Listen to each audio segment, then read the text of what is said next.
अब ये क्वेश्चन देखिए आप, आपके सिलेबस में इक्वेशंस भी पढ़ने हैं और इक्वेशन से मैंने देखा है कि 5 साल से जो क्वेश्चंस आ रहे हैं वो 4 क्वेश्चंस रहते हैं आपको, 4 या 5 क्वेश्चन से यही रहता है रेशियो। सबसे ज्यादा मार्क्स का जो चैप्टर है वो मैथमेटिक्स ऑफ फाइनेंस है और उसके बाद बाकी सारे चैप्टर के बाकी जितने भी बेटे चैप्टर्स हैं उस सब की आप लगा लो ये कि सबका सेम वेटेज होगी, 4 5 4 5 ऐसे ही, कभी कभी किसी का 3। तो वैसे इक्वेशंस आपको सॉल्व द इक्वेशंस,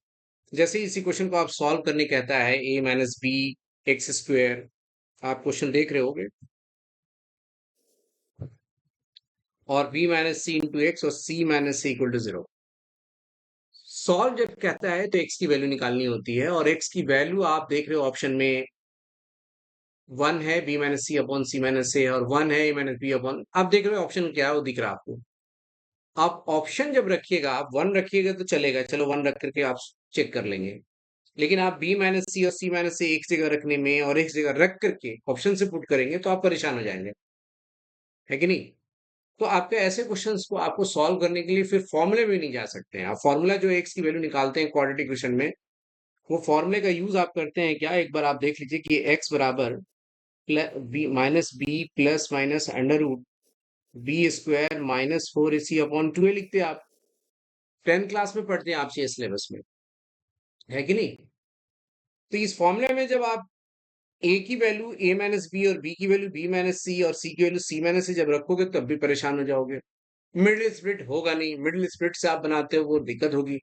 तो आप ऐसे क्वेश्चंस को ना, जब आपके पास सवाल ऐसे टिपिकल आते हैं और ऑप्शंस भी नहीं बनते हैं और फॉर्मूला नहीं बनते हैं और आप क्या करते हैं, मिडिल स्प्लिट भी नहीं होता है, तो आप ऐसे क्वेश्चंस को आप एक चीज जरूर चेक कीजिएगा, एक्स स्क्वायर की कोफिशिएंट जो है वो ए माइनस बी है बेटा, इसको कोफिशिएंट कहते हैं, एक्स स्क्वायर की कोफिशिएंट।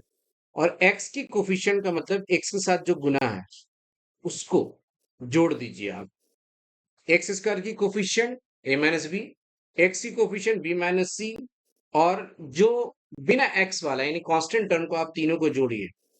जोड़ने के बाद अगर ये जीरो आता है यानी सम करने के बाद यानी घटने जोड़ने के बाद ये जीरो आ जाता है, माइनस प्लस ये घट के जीरो ही आ गया, तो चेक कर लीजिएगा। अगर जीरो आता है तो एक वैल्यू अल्फा की वैल्यू 1 हो जाती है और दूसरी वैल्यू जो होती है वो c अपॉन ए होता है फॉर्मूले में, और c आपका कांस्टेंट टर्म होता है बेटा, तो कांस्टेंट टर्म तो आपका c माइनस ए है और a आपका a माइनस बी है, ये लिखेगा a माइनस बी, मतलब एक वैल्यू आपका 1 होगा और दूसरी value c minus A upon a minus B है। तो ऑप्शन लग रहा है कि आपका c है, c में एक वैल्यू 1 है और दूसरी value c minus A upon a minus B है कि नहीं। अब मैं ये फिर बता रहा हूं मैं कि हर लेक्चर में जो क्वेश्चन है वो बहुत कम समय लेगा, लेकिन आपको जैसे मैं समझा के पढ़ाता हूँ, यहाँ पर समझा रहा हूँ कि आखिर क्वाड्रेटिक्शन में कौन सा रूल लगेगा, इसमें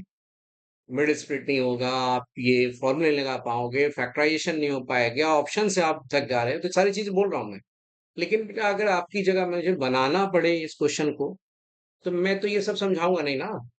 मैं तो सीधा बोलूंगा कि अरे ये सॉल्यूशन करना है, अच्छा इस क्वेश्चन को सॉल्व करने बेटा, अरे ये ऐसा कर लो, ये तो लगता है मिड स्प्लिट नहीं होगा, ये नहीं होगा, देख लिया, जल्दी से चेक करो इसको, ए प्लस बी प्लस सी चेक करो, देखा जीरो आया, अच्छा एक वैल्यू 1 होगी दूसरी सी अपॉन ए, माइंड में याद है जाए, ऑप्शन देखा आंसर हो गया, इसको लिखने की भी जरूरत नहीं पड़ रही है, सिर्फ जीरो जीरो लिख करके के बाद आंसर भी नहीं लिख पा रहे हैं। तो आप विद इन सेकेंड, आप 30 सेकेंड 40 सेकेंड्स में क्वेश्चन को सॉल्व कर ले रहे हैं, अगर आपको सॉल्व करना हो और आपको रूल मालूम है तो, कि इसमें करना क्या है, तीनों को जोड़ना है, चेक करना है, और जोड़ने में कितना समय लगेगा, घट के जीरो हो जाएगी और 10 सेकंड लगेगा और फिर अगले 5 सेकंड 10 सेकंड में आप इसको जवाब दे सकते हैं कि 1 सी बाई है। अब देन आप सर्किल को भी कर सकते हैं 5 से 10 सेकंड में। Thank you everyone.